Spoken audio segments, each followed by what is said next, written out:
All right, welcome to another episode of Piecing It Together, the podcast where we take a look at a new movie and try to figure out what movies inspired it. And today on the show is one I've been waiting for a long, long time. We are talking about Weird, the Al Yankovic story. Of course, the biopic of Weird Al Yankovic. Joining me is Josh Bell from Awesome Movie Year. Josh and I have actually gone to a couple of Weird Al concerts together, and so we've been planning on doing this one for a while now. So we have a great conversation coming up. We get into everything that works in this movie, everything that doesn't work, and talk about a lot of other great music biopic parodies along the way. So lots to talk about. Before we get to it, I do want to remind you, as always, to make sure you are subscribed to Piecing It Together wherever it is that you listen to podcasts. And you can follow us on social media at Piecing Pod. Also, you could join our Facebook group, Popcorn and Puzzle Pieces, where we continue the conversation about all the movies we talk about here on the show. And we'd love to have you over there. We have a lot of great conversations about everything going on in the world of movies. So join up, Popcorn and Puzzle Pieces. So, yeah, we got a lot to talk about. So let's just jump in and get to our conversation about Weird, the Al Yankovic story. All right, Josh Bell is back with us, and we are going to talk about Weird, the Al Yankovic story. Josh, how's it going? It's going weirdly, maybe? Yes, I'm happy to hear that. That's how it should be going for us. Absolutely. I'm excited about this one. I'm very excited. We've planned on, whenever this movie actually became a real thing, that we were going to do this one. You and I have gone, for people listening at home, we've gone to Weird Al concerts together, and you were the only choice for this, Josh. Well, thank you. I feel like, however, the lengthy anticipation of this movie was a mistake because there was no way it would live up to all of that.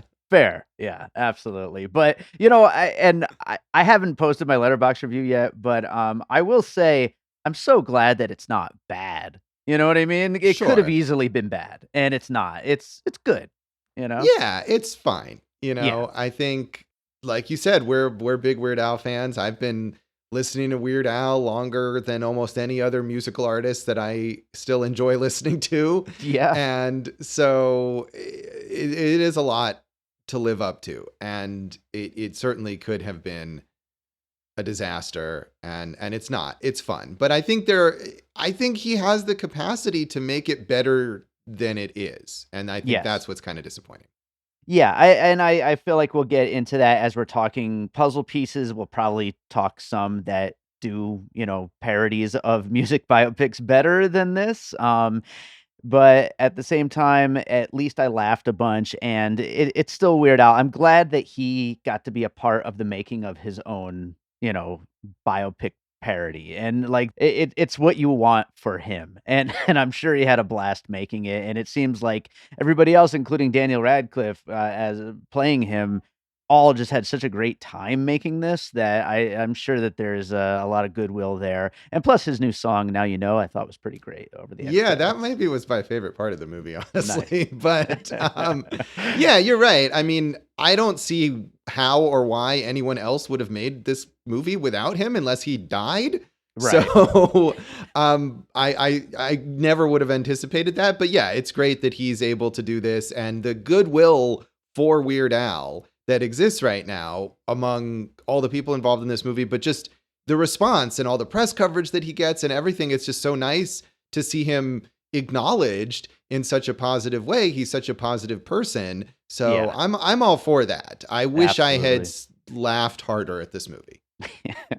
Fair enough. Let's start getting into some puzzle pieces. What do you have for your first one? Well, I'm sure we're going to overlap a bunch, but so I'll just start with some obvious stuff and go with UHF. Weird Al's previous film that he starred in. He has this kind of small role here as one of the record executives, but he was the main star, of course, of UHF, as well as the writer or co-writer as he is here.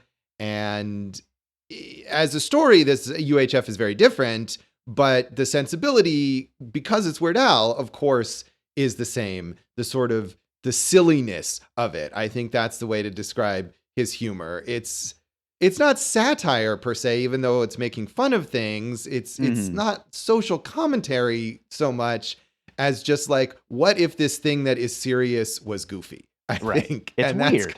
Right. It's It was weird. weird. And Yes. so that's kind of what's going on here. And especially as this movie gets weirder, and when I really was like, I wish they had just gone full on surreal nonsense with this movie. But the whole Pablo Escobar sequence in this film, where Weird Al, as played by Daniel Radcliffe, has to go to the jungles of South America to fight Pablo Escobar, was By the way, before you say what you're going to say, I just the idea of somebody listening to this episode before having watched the movie and hearing you just say that, that's amazing. Right. And I wish that there was more of that, because most of the stuff that you would describe as happening in this movie is what you would expect of like a parody of a music biopic. But that is full on crazy. And that especially reminded me most of UHF, the fantasy sequence in UHF where Weird Al's character, George Newman, imagines himself as Rambo. Yeah. And there's at least one shot of Daniel Radcliffe Weird Al in this movie, like firing a machine gun. That's an exact quote of the shot of Weird Al as Rambo firing a machine gun in UHF. So that whole sequence especially reminded me of UHF. And of course, also Daniel Radcliffe in real life in this movie as ripped as the fake muscles that Weird Al wears in UHF. Yeah, that's amazing. Like, who would have thought? But yeah, absolutely. UHF is a great one to kick it off. And speaking of UHF, I hope he's talked in interviews leading up to this movie Weird that he hopes to eventually do another feature film at some point. I hope he gets to. I think it would be a lot of fun, and I think it makes sense to first get the biopic, the quote unquote biopic, out of the way first. But yeah, I hope he gets to do another movie at some point where he just gets to like fully go wild and just kind of just make up whatever goofy stuff he could come up with. Yeah, I mean, I think you're right. Maybe this was the way that he could make a movie, because there was the sketch, of course, that it was based on that was popular, and there's a built-in interest in this. But I agree. I'd love to rather see just something completely off the wall. Maybe UHF 2 or something like that. There's a built-in property that he could capitalize on, but it would afford him the chance to just go crazy with stuff. Now is the time. Just make it a Tubi movie, right? Yeah, why not? He's going to just do a tour of all those free streaming services. Well, I'll go with the other big obvious one, I feel like, and that is Walk Hard, the Dewey Cox Story, which already parodied every single music biopic cliche, making it both a puzzle piece, I feel like, and also an obstacle for this movie, where it's like, where do you go from there if you're trying to parody all of the familiar beats of these kinds of movies? Even down to the title, calling it, a Weird Al story with the Dewey Cox Story subtitle. I mean, everything about it just, it goes right back to what Walk Hard already did and perfected in a way. And I do think it's the perfect setup, though, for Weird Al to take a parody of the biopic and just throw the facts out the window, basically. And, why not? It's Weird Al. Like, it goes perfectly with his whole shtick, and like we were talking about, the things that make him weird. But Walk Hard did it, and did it really great.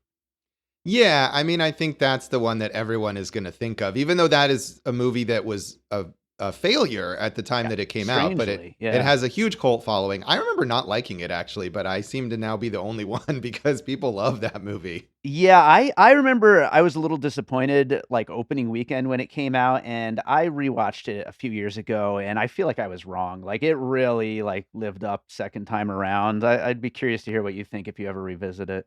Yeah, and I mean, the one thing, of course, that's different is that Walk Hard is completely fictional. Whereas with this, at least he's sort of taking certain true facts and real instances or whatever and twisting them and using them as a jumping off point. Yeah. All of, his real songs and aspects of his real upbringing and things that happened in his career. So in that sense, it's slightly different. But yeah, I can't imagine that they weren't thinking that as they were making this, and probably at every turn, as I could imagine them writing this movie and writing certain things and then having to sort of step back and say, wait a minute, did Walk Hard do this? Did they do that first? Yeah, absolutely. Yeah. Well, what do you got for your next piece? Well, I guess I don't know if we should just keep talking about parody music biopics or whatever, but I mean, another titan of those, of course, is This Is Spinal Tap, the Rob Reiner film. Rob Reiner, a favorite director of Awesome Movie Year. Yes. But I mean, and that's a movie that came out early in Weird Al's career that I'm sure he appreciated at the time that it came out, and probably influenced him in parodying the kind of music that Spinal Tap, that's a very specific parody of like arena rock. Although much like Walk Hard, it does take detours into other genres of music, as the fictional band has this long career doing different types of things. So I would have to think, that Weird Al's music even was influenced by Spinal Tap, and Spinal Tap was such a big deal that, much like with Walk Hard here, I could imagine Weird Al writing songs thinking like, well, did Spinal Tap do this? Because of course, not only did they put out a movie, but the fictional band put out like multiple albums. Yeah. Sure. So I remember being in one, they have a joke about the Columbia House Record Club in this movie. And I remember being a member of one of those when I was a kid, and it's like the genre that you pick, they give you the selection of the month. And it was heavy metal for me when I was a kid, and I was not familiar with Spinal Tap. And one month the selection was like Spinal Tap's new album, and I was like, "Oh, cool! Who is this Spinal Tap band?" So I mean, they were out there doing it at the same time as Weird Al was. So of course, this is not a mockumentary, which I'm sure is a format that they would have considered for this film. But obviously, that's got to be a huge influence. One thing that I feel like would have been like a really great addition to this movie is one new original parody song of the time, like back during that time, and it's not like he hasn't done that before. I feel like he's gone back a couple of times and done parodies of older songs on albums, and it feels like it would have fit in really well, just so you're getting a brand new song in the making, and you get that same kind of, seeing him come up with the lyrics on the spot kind of thing. And I don't know, that would have been cool. And, to Spinal Tap, I mean, the songs are actually great. So. Right. I mean, that's a big thing. And of course, I mean, I think we both feel like Weird Al's songs are great. In fact, I was almost disappointed again, because I love Weird Al's original songs. And there's a whole bit in this movie where Weird Al, the character, decides that he's no longer going to write parodies and he's only going to write original songs. And I was like, oh, cool. They're going to showcase one of Weird Al's originals. But of course, that's not what they do. It's a whole bit about how he wrote Eat It as an original before Beat It, which is funny. But I was, again, almost disappointed that they didn't have one of Weird Al's originals. So yeah, he definitely does do that. I think he has his own like personal taste for what music he liked, maybe growing up or whatever. I know, like when he did the Saga Begins, right? The Star Wars Episode 1, which is a parody of American Pie from, way, way, way, way earlier, or the Jurassic Park song. That's a parody of MacArthur Park. Yeah. And I'm sure there's other examples. He's done it before. So he totally could have done something like that. And it would have fit so well in the movie in making up things that happened at the time. So, you know. Right. But you know what? To that point, actually, of the watching him come up with these songs and come up with the parody lyrics in the moment, I'll step away from music biopic parodies for a second, go to an actual biopic, and that's Bohemian Rhapsody, where you get those like big, there's no way this happened, aha moments where, you're like in that moment of like the discovery of this new like melody or lyric or something like that. And that was such a big part of the Bohemian Rhapsody movie, and part of why it's just so ridiculous, and why people make fun of that movie all the time, even though most regular people love it. It's really more of like a film Twitter or critic type thing to make fun of it. But, you get a lot of that here, though. Right down to the first one. Yeah, sure. Go ahead and open up that package of My Bologna. Right. Sure. That's how that line came about. Yeah. Right? And that's in so many like biopics, and not just even music ones. This wasn't a puzzle piece I thought of, but one of the most ridiculous ones is the one about how Charles Dickens wrote A Christmas Carol, the man who invented Christmas. And like everything in that movie is he's just walking around and encountering some guy named Scrooge, and, all the famous lines from it and everything. It's so ridiculous. It's like, there's no way this is how this really worked. I just don't know why that is, I don't know, and it seems to work for, like, a lot of people, like, "Oh, wow, that's how that worked out, like, that's amazing," but, you get people like us, and we're like, "No, no way." Right. Yeah, that was another one that was, I mean, it's not Bohemian Rhapsody level popular, but it was successful and people seemed to like it. And it's just like, what Yeah. is going on with this thing? No, it's bad. Wrong.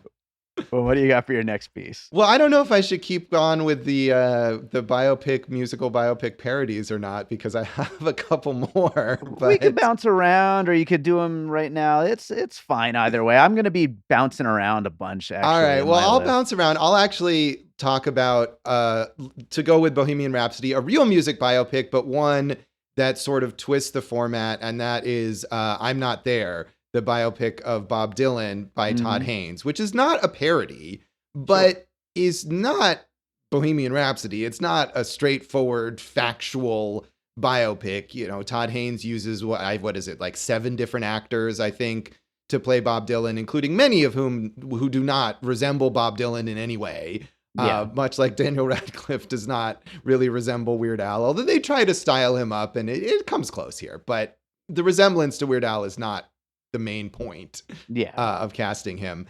But I think also that movie is about sort of capturing the spirit of Bob Dylan and of Bob Dylan's music more so than it is telling the historical details of Bob Dylan's life.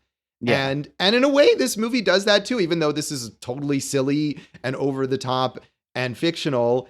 It captures the vibe of like Weird Al, of the silliness and the craziness of his music. If you had never heard of Weird Al, you're not going to learn about his life from this, but you're going to learn about his sensibility and his Sure. style of humor. And, I think that's kind of what that movie does too. Yeah, as soon as the accordion salesman played by, Thomas Lennon starts getting, like, beat up within inches of his life, I was like, "This is good. This is Yeah. Weird Al's sensibility." Right. Yes. Yeah. Well, I will go to, actually, speaking of Thomas Lennon, good transition there to a David Wayne film, A Futile and Stupid Gesture, his biopic of Doug Kenny, the co-founder of National Lampoon, and his whole troubled life. And while that is, a very different story and a different kind of person, a much more troubled character, you do get the familiar biopic beats, but with a lot of cameos and actors kind of doing their best to capture these huge comedic presences that are kind of impossible to there's no casting that's really gonna work. I mean, Joel McHale as Chevy Chase, like, how's that gonna work, And, like, there's a guy in there who's trying to play Belushi and, like, all these people that are so larger than life in the minds of anybody who grew up in the '80s or '90s that, like, no actor is gonna really do it the justice that you would hope for. And so here we kind of are doing the same thing. There's so many people at like Dr. Demento's party and stuff like that that you just can't get accurate portrayals. So why not just make it almost like a costume party is kind of I think the approach they go for. Right. That's definitely what they're doing in that Dr. Demento scene with and it's obviously also a parody of those kinds of scenes where like with Dr. Demento, maybe if Dr. Demento had a party, like Gallagher would have been there, but would Salvador Dali and Andy Warhol have been there? No, obviously not. They would not have Yeah. been there. Yeah, and I haven't seen that movie, but I will say I'm assuming that the casting of Joel McHale as Chevy Chase is also sort of a meta thing because Joel McHale hates Chevy Chase, Right. having worked with him on Community, I would Yeah. imagine. So that's perfect. And we did get Emo Phillips. He was he Dolly? He was Dali, yeah. Yeah. So that's fun to get Emo Phillips back in a Weird Al property. But Right, and I was yeah. actually waiting for someone to play Emo Phillips in that scene. Would've been And good. when Tiny Tim first showed up for a second, I was like, "Oh, is that supposed to be Emo Phillips?" But it wasn't, and I forget who was playing Tiny Tim. Yeah. But you it's kind of all flies by in the credits there, and some people I recognize like Conan O'Brien in that scene Yeah. as Warhol, but some I didn't. So My favorite yeah. was Jack Black as Wolfman Jack. He was That was a good. good character for him. Yeah, and he actually gets to do. I mean, a lot of those others they have like one line and they're just clearly there to hang out and support Weird Al or whatever. But he had a whole scene and Yeah. even like an arc for his Yeah. character there. So Good for Jack Black. I'm he proud did of him. that. Yes, indeed. Well, what do you got next? Well, I'll continue with the seriousness and suggest a super serious film that is also sort of playing with the music biopic form, and that's Gus Van Sant's Last Days, Oh which boy. is not in any way funny. It's the No. opposite of funny, but is also this sort of fictional speculation about a famous musician. And this is a movie about what may have transpired during the final days of Kurt Cobain's life, and is very, very dark and very intentionally off-putting, and not like this movie, but I think also is, again, like I'm Not There is trying to capture a certain vibe. And I mean, you wouldn't watch Last Days and feel like you understood Nirvana's music. They definitely don't play any of it in that movie. I don't think they ever say the word Nirvana. I don't know that they even say the words Kurt Cobain in that film. It's all just kind of understood.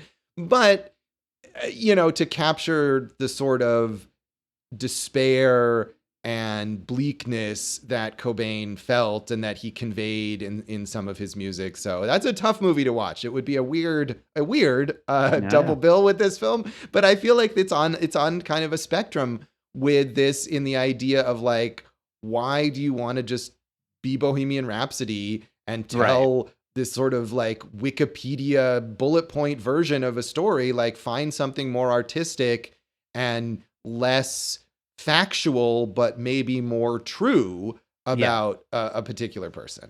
Yeah, and like we talked about, like Walk Hard already like kind of closed the book on the straight up parody of the music biopic. So like, just try stuff like to make this all like kind of come together in its own unique way. So Yes. yeah, for sure. I will. You know what? We already are talking about Jack Black there on my last piece. So let's go Tenacious D and the Pick of Destiny. Combining what's essentially a biopic of the formation of Tenacious D and them coming up with their songs, specifically tribute, but with basically an over-the-top action movie. Everything that transpires with Madonna and the Escobar character and all that stuff, like everything just getting big and huge and over the top and straight up action by the time they get down there.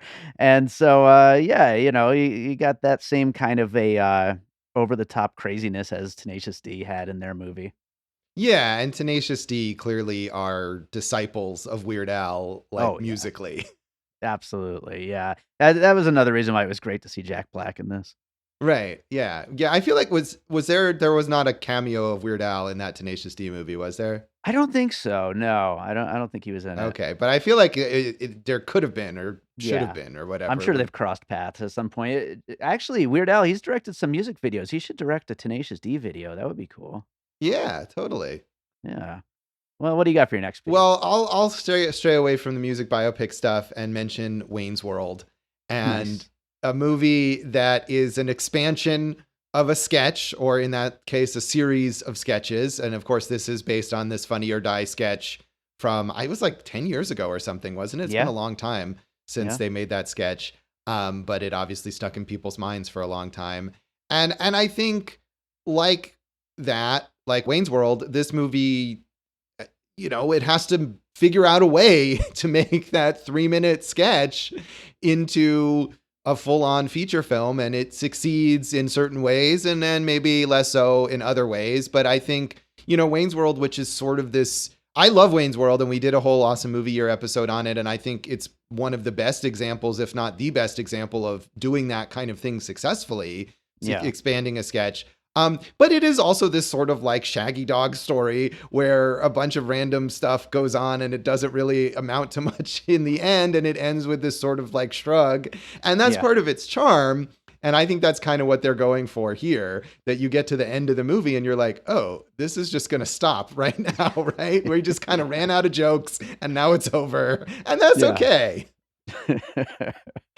Yeah, I mean, Wayne's World is like, it really is like the best example of stretching a sketch out all the way. And it's weird when talking about how like long ago this fake trailer came out, which by the way, Aaron Paul as Weird Al in that. But I I had almost forgotten about it when this movie like was announced and everything, and I didn't even realize at first that it was going to be the same director was actually getting the chance. I just thought like, oh, we had that, and now we're getting a Weird Al biopic. Like, it's just two separate things. And then when I realized it, I was like, that is pretty wild. Like, for somebody to make like a joke little thing on the internet and it to turn into a full-fledged film. Like, it doesn't happen often, I don't think.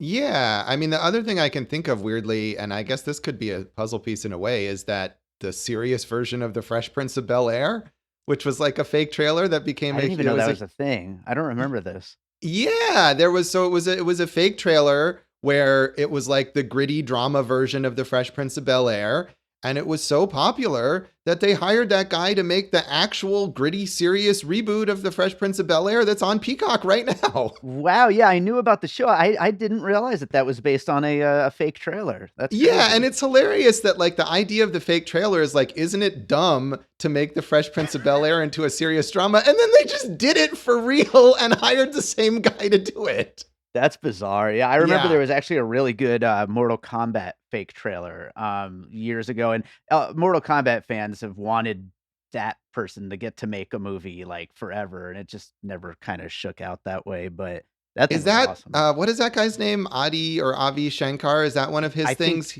I think you're right. I think that's the name. Yeah, because he's done a bunch of those. He did a Power Rangers one, right? And he's really Mhm. into the like serious, and he's gotten to produce like real, maybe not versions of his trailers, but I feel like real, like gritty versions of old properties or something like that. So I guess Yeah. it's a thing. Yeah, there's all kinds of weird stuff going on. I will go with so I just rewatched this. We were talking about this before we recorded, but we were recently talking about Shakes the Clown, and I rediscovered Julie Brown and totally had forgotten that this existed. But Medusa, Dare to Be Truthful, the Madonna parody of Truth or Dare, which I loved back in 1992. I taped it off of Showtime, and I must have watched it like 20, 30 times, and I completely forgot it even existed. I just finally rewatched it yesterday, and I thought it was still great. It's still really funny. Both that and this make Madonna into this like kind of awful person, and I find that kind of weird. I don't know why she becomes the butt of every joke, but I guess it just has to go with her personality and just expanding that to the worst possible ends. But yeah, it's a weird choice that they did that here. I read an interview that Weird Al did not, get any kind of permission for that or anything like that. It's just, hey, Madonna's this big star of the same time period. Let's just throw her in here as a villain. I don't know, but that Showtime special is really funny, and I recommend that. And Julie Brown, of course, was like a good friend of Weird Al's, I think, was Yeah. like part of that whole same comedy scene that he came out of, along with like Emo Phillips and Cassandra Peterson, who does the Elvira character, and Paul Right. Rubens, Pee Wee Herman. All of those people came out of that sort of same LA scene, I think. So I'm sort of almost surprised that there wasn't a Julie Brown cameo in this movie. I know. Well, what does she do lately? I guess she's in some TV stuff, but you just never really hear her name anymore. Yeah, I think she does voice work, maybe. We talked about this on Awesome Movie Year when we did that Shakes the Clown episode. But Yeah. yeah, it's a shame, I guess, maybe, or I would have been happy to see her. So, Yeah. and that's funny about the Madonna thing, because, of course, one thing that Weird Al's really known for is like seeking permission to do all his parodies. And in the rare occasion where someone doesn't want him to, he won't do it. Yeah. And so I was wondering that same thing. Like, would he have gone to her and said, hey, we're going to make you like a major character in this film as this villain? Like, what do you think of it? And because I think one of the sort of real seeds of this is that in reality, Madonna did ask him to parody Like a Virgin, I believe. Right. Yeah. Yeah. So I read that too. Yeah. She's, open to that whole thing. So hopefully she took it in the right way if she has seen it. And, I was thinking of this. I don't think we can use a movie that hasn't been made yet as a puzzle piece. But Madonna, of course, is making her own biopic of herself that she herself is directing, which I feel like is kind of a similar thing to this.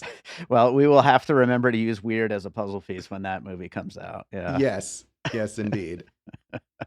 Well, what do you got for your next one? Well, I was waiting to say this because I know this is like your favorite movie, and I was wondering if it was going to come up, and it's not The Evil Dead. It is Adaptation. Oh yeah, sure.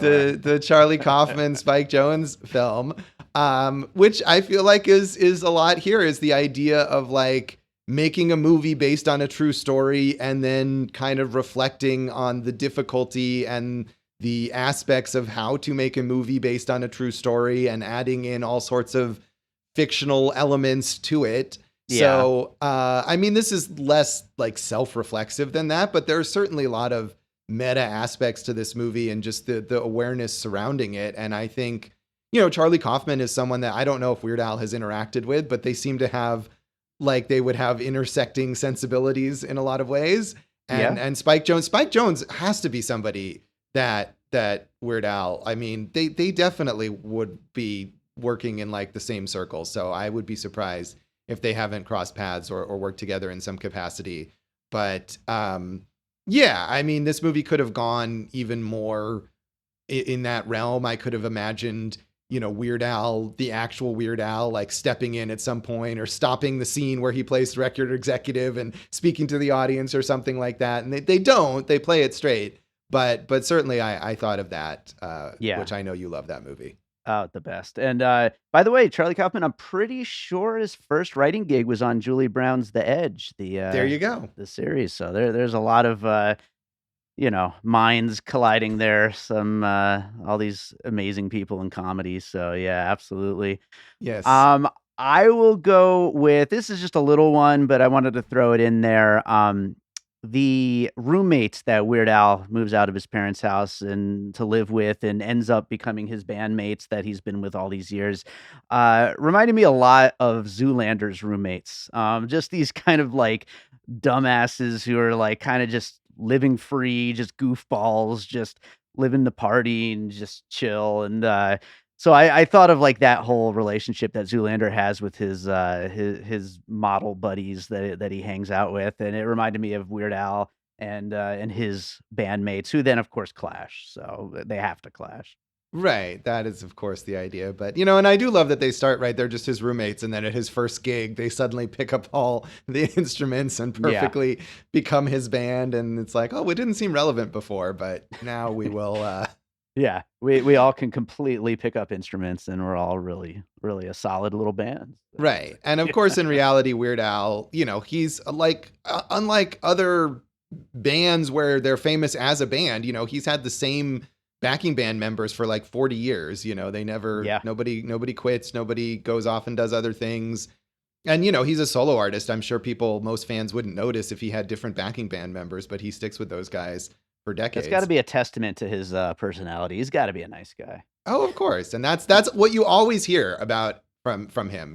There's never, there's a line in this movie about like, what famous artist doesn't have, self-destructive, reckless behavior and addictions and whatever. And of course it's like, well, Weird Al is the one who doesn't have that. It really goes to like, how much he loves to tarnish himself, like in this fake version of his own story, like, and to make himself into such an asshole. Because it's just, I think all nice guys love to be made into assholes in fake stories. It's just so ridiculous and funny. I mean, I know that's my thing for sure, Jewish Dave, but right, yes, all the murder. Absolutely. Well, what do you got for your next piece? Well, I don't know if I should name more music biopic parodies, but why not? We might as well just get them all out there. Yeah. The more recent one that is another thing that I feel that it was like a failure when it came out, but has become this really beloved cult thing is Pop Star, Never Stop, Never Stopping from The Lonely Island, who of course appear in this film. And The Lonely Island themselves, much like Tenacious D, are working like 100% in the tradition of Weird Al when they make their songs. They don't do parodies per se, but they certainly do these comedy songs in the style of different, popular music genres. And they've done very, very well for themselves with that. And they've made other parody kind of true life story parodies. They're sports ones that they've worked on, which I haven't seen the Bash Brothers. I know that gets like a lot of cult acclaim. Their movie about the baseball players, and 7 Days in Hell, the tennis one. But of course, Pop Star is the one that's most relevant here. And that's parodying a more modern style of pop star. Justin Bieber is the most obvious one that they're making fun of in that movie. But, it has a similar goofy sensibility. I think more so than like Spinal Tap, which is a little drier maybe in its humor.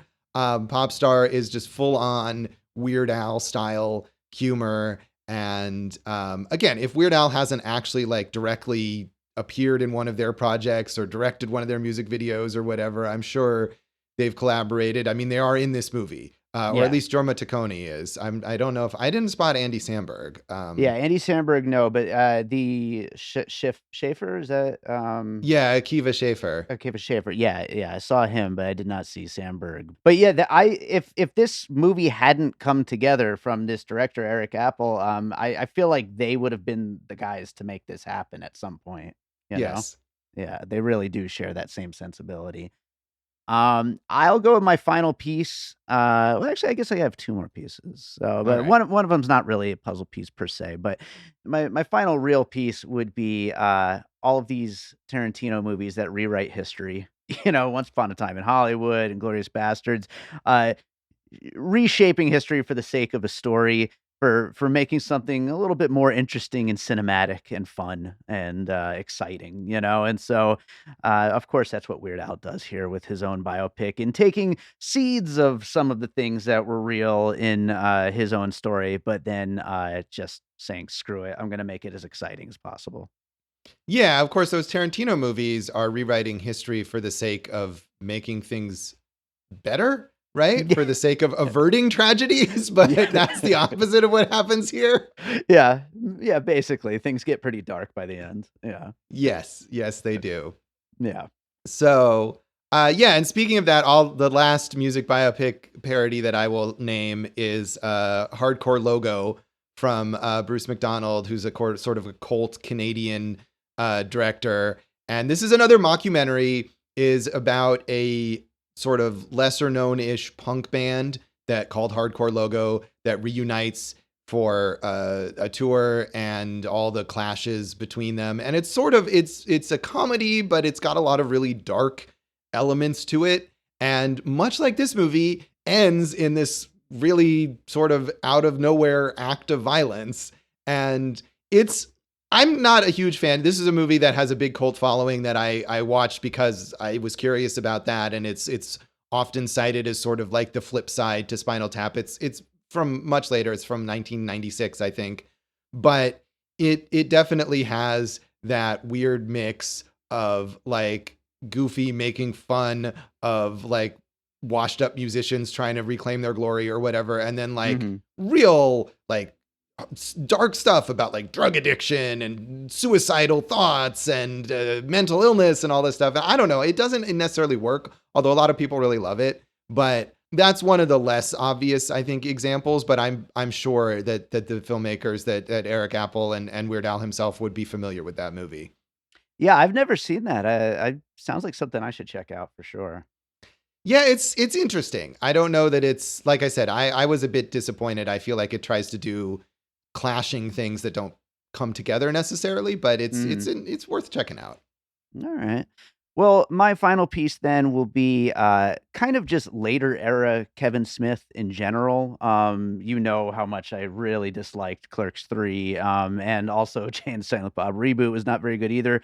But I feel like this does a much better job of kind of doing what he's trying to do there, which is just playing to the fans and kind of like giving them repeats of a lot of the things that we already love about these characters. And we already love these Weird Al songs. So why not just show him performing them again? It's like, it's kind of, I don't want to call it lazy because then it takes things in such weird different directions, which makes this movie more fun and definitely gives it a leg up on anything that Smith has been doing lately.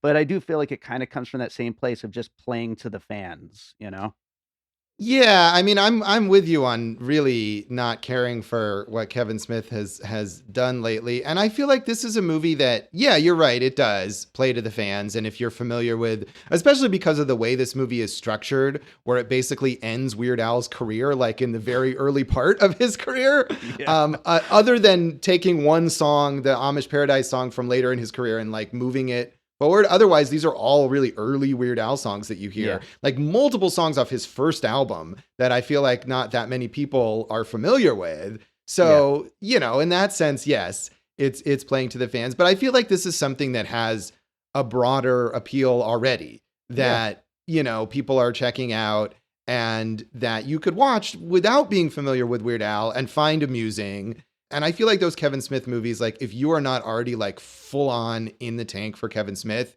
you would just like wonder what the hell even is this movie. Exactly. And that's the problem with those movies for sure. But by the way, to that point of the Amish Paradise, one of my biggest laughs of the movie is it feels like you're about to get the, fake origin story of Fat. And Yes. yeah, no, we're just not paying attention to that though. We're about to show him Amish Paradise instead. Right. And that's obviously another one of those parodies of that big inspiration moment. Like, and because he has it with My Bologna, and you're like, oh, he's going to have this again. And they bother to put Julianne Nicholson in that very fake looking fat suit, which honestly, like, I don't know if it's on purpose, but it looked to me almost like the fat suit that Weird Al wears, like when he does Fat in concert and that kind of stuff. And I'm sure it's not, but it has a similar look to it. I feel like where it's so obviously fake. Yeah, there's some really good bits like that in here. Yes. So yeah, I'm glad that there's at least a lot of really good stuff like that. But do you have any more pieces you wanted to bring up? Well, I will name one other thing that's sort of obscure, but this might have been like one of the first things that I thought of actually, and it's a book. So I know you don't read books, but never ever. I feel like that if you did read books, this is a book that you would read. It is a book called The Naked Truth that was but not really, by Leslie Nielsen. And this came out at the height of Leslie Nielsen's fame as the star of various spoofs. I think I own this book, but have never read it, of course, Yeah. I mean, because of course it wasn't, it's not really, it's basically a fake like celebrity memoir was the idea here. And that, I'm sure Leslie Nielsen did not write this book, perhaps did not even read the book, but lent his name and his likeness to it. And I don't own this book anymore. I did at the time. And I'm actually a little disappointed because I'm sure I got rid of it at one time when I was trying to, clean out old books that I would never read again or whatever. Yeah. And I don't remember if it was good. And my guess would be that it was not, but it is certainly that kind of thing. It was a parody of, something that was certainly popular at the time and continues to be popular now, which is this celebrity memoir and the juicy tell-all kind of thing. And I think it had Leslie Nielsen being involved in all sorts of celebrity scandals and historical events and whatnot that, of course, he was not actually involved in. So I certainly ate this up when I was, 14 or whatever, when this came out, right, again, in the midst of the Naked Gun movies and Spy Hard and all of this parody stuff that Leslie Nielsen was doing, Dracula Dead and Loving It, which I know you are a big fan of. Oh, yeah. So yeah, I was looking it up and you should hold on to your copy because it seems to be out of print and it might actually be valuable in some way now. Oh, wow. That's amazing. And Weird Al, of course, in the Naked Gun, maybe more than one of them. Didn't he do the theme song for Spy Hard or one of those as well? He did do the theme song for Spy Hard. And and he's in all 3 Naked Gun movies. Wow. All right. That's amazing. Yeah. So another connection. I'm sure if Leslie Nielsen were alive, he would have been in this movie. Oh, yeah, for sure. God, he was the best. Yeah, that does it. Do you have any closing thoughts? Anything we didn't quite get to while going through puzzle pieces here? I mean, I think we covered a lot of it. Like I said, my level of disappointment with this movie because of my long time fandom for Weird Al and my love for almost all of what he's done. And I think the thing too about this is it's not like, oh, I love all these Weird Al songs from 25 years ago and that's it. Like I do, but I feel like he's someone who's created some great work more recently. Some of my favorite Weird Al songs are from his later albums. So I feel like he has the capacity to still do something fresh and funny. And it's fun. It's silly, it's weird or whatever, but it's not weird enough. And it's basically what you would expect if you watch that sketch and you imagine what it would be like if it was a movie. Right. This is what it is. And it's fun. I'm glad I saw it. I'm glad it exists. I'm glad people are enjoying it. But I was hoping that it would really stick with me in a way that other Weird Al things have stuck with me. Yeah, and I'm in the exact same boat with you there. Like that's exactly kind of how I'm feeling about it. I feel like maybe if it had been made a little earlier, maybe 10 years ago or something, like it could have been a little more vital. But I mean, as it stands, like I said at the top of the conversation, could have been a lot worse, and it True. still made me laugh plenty. There's a lot of good jokes. Uh, I'm John Deacon of Queen. I play bass in Queen, like that. That made me laugh. There's just a lot of good jokes in here, and so at least it was a funny biopic, and that's what we'd hope for at the very least, you know. So yeah, I think that does it for Weird. Is there another movie you watched recently you'd like to recommend to our listeners? Yeah, I will go to a movie that is very, very different from this, but one that I feel like is sort of under the radar. Actually, that I happened to watch. It is a horror movie on Hulu called Matriarch, and this is a movie that I feel like Hulu just kind of threw out there. They had a couple horror movies in October that they put out that seemingly were capitalizing on that season, but they didn't bother really pushing in any way. But this was actually quite a good movie. It starts out as this sort of modern horror movie kind of thing where it's slow and it's about trauma. The main character, who is a drug addict and has dealing with her abusive childhood and decides to return to her home and see her mother for the first time in 20 years and kind of confront that after she's had this drug overdose. And Kate Dickie, who is great in so many different horror movies, plays the mother and just has this presence where immediately, even if she doesn't do anything, you're like, oh, she's fucked up. Like just the way that she comes across on screen. And so it starts out like that, and it's good. It's interesting like that. But then it goes into it when she goes to the hometown, it has a lot of this like folk horror kind of Wicker Man stuff going on with it. And then, not to spoil it, but when you find out sort of the origins of the evil of her mother and everything, it goes into this crazy, gross out body horror stuff that is sort of Lovecraftian and a bit of Cronenberg and a bit of like Society. And so it's sort of a grab bag of horror styles, but I feel like it all hangs together well. And it was something that I thought, oh, this is just going to be a waste. Like Hulu clearly thinks this was not up to their standards or whatever. And it's quite good. I feel like if it had gotten a push from Shudder or something like that, it would have been talked about more. So I hope people check it out. It's right there on Hulu. It's called Matriarch. Right on. Yeah, it sounds good, and I might have to check it out. We're recording this one day before Halloween. I got one day left to watch a Halloween movie, and then on to more movies. Yeah, always They more just movies. never stop. Yeah, Yes. they never stop. Josh, what's going on Awesome Movie Year? Well, I believe when this comes out, we will be right about to start our new season, which is on the films of 1953, which I'm very excited about. Of course, we've covered a range of years, decades across film history, but I'm always eager to look back further and really delve into older film history. So I think it'll be really interesting for us to talk about films from 1953. We've got some major films and major directors to talk about, and some lesser known things as well. So yeah, tune in to Awesome Movie Year wherever you get your podcasts. Check us out at awesomemovieyear.com, at Awesome Movie Year on Facebook and Instagram, and Awesome Movie Pod on Twitter. Hey, speaking of 1953, guess what year Weird Al was born? 1953? Nope, 1959. Okay. Yeah. Oh, that was a very Weird Al joke there. Good job.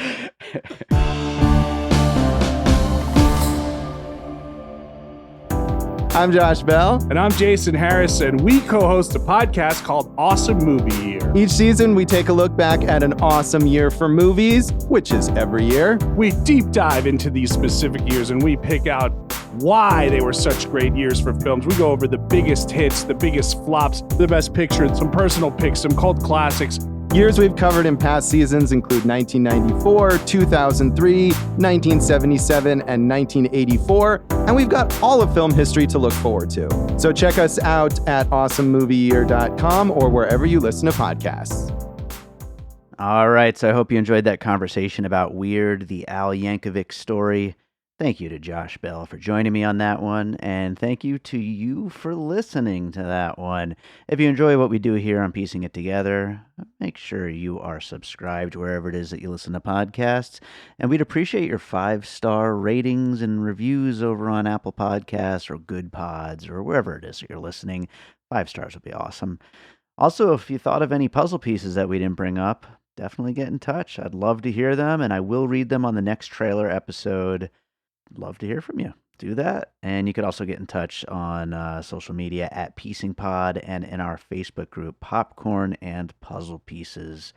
Last but not least, I would like to let you know about our Produced by David Rosen Patreon, where I post bonus and advanced content from Piecing It Together, from Josh's podcast, Awesome Movie Year, and from my music career.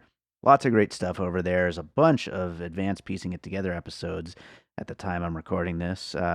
Those will eventually make their way out to the main feed, but for now, you can listen to them exclusively on the Patreon, and also previews of my upcoming album and all kinds of great stuff. So check it out, patreon.com/bydavidrosen. Now, to close out this episode, the obvious choice is for me to play something from my vast library of comedy rap music that I've made over the years. The thing is, Weird Al's always clean, and so I don't want to play any of my regular comedy rap stuff because it's all so damn dirty. But, if you really want to hear it, you could find it. It's out there. I'm never going to take it down, even though it's all awful. But I'm going to play a piece of funny rap music that I made for a company probably like 10 years ago or something like that, an online storage company. And this is like this nerdy, dorky computer tech support song called RAM in the Boot Sector. It's for this company called Storage Pipe. And this was like made for like a viral video thing that they did, and actually did go pretty viral. It went pretty big up on YouTube and stuff like that. So you can find it out there. I never released it as like a single or anything like that because it was just for the project. But hope you enjoy it. And we'll be back with more Piecing It Together real soon. This song goes out to all my digital gangsters who work in IT every day, saving noobs from their own mistakes and silly, foolish ways, getting blamed for every ignored warning and obvious user error. There's only 10 kinds of people in this world, those who get binary and those who don't. I hope you're down with the upload, cause when it comes to back up, me and all my giggers roll deep on the RJ45. While you're staying late at work, switching back up tapes, we be crimping the storage pipe. Your password's taped to your keyboard, but you still make us turn around. You call support because antivirus won't let you open the files you found. USB stick laying on the ground, so you decide to pick it up, plug it in and see what's inside. Then you complain this machine is a piece of junk, and that's the reason it died. You smack your monitor, cause your PC froze. You don't have a MAC address cause you got Windows. Type a URL in the Google search, it makes me wanna lose my mind. Then you go on Facebook to update your status for the 100,000th time. 32 bars on your browser make it so you barely see the page, and on your desktop is every document you've ever saved. Instead of using Alt-Tab to switch, you resize, drag and click, click, click, click, click. The program shortcut 20 times to try to make it load up real quick. But when techies do their job right, you really shouldn't even know. But if they ever shut down the support line, then this whole damn place would blow. They keep your network safe and secure, make sure your secrets are encrypted. Without a manual, can still your precious stuff with just a couple of clicks, kid. That's gangsta. Coming straight out of Comptown. Straight out of Comptown. Coming straight out of Comptown. And remember, reboot, reload, and jiggle the wire. Reboot, reload, and jiggle the wire. Reboot, reload, and jiggle the wire. Reboot, reload, and jiggle the wire. Reboot, reload, and jiggle the wire. Reboot, reload, and jiggle the wire. Reboot, reload, and jiggle the wire. Reboot, reload, and jiggle the wire. Peace. An All Points West production, produced by David Rosen in Las Vegas.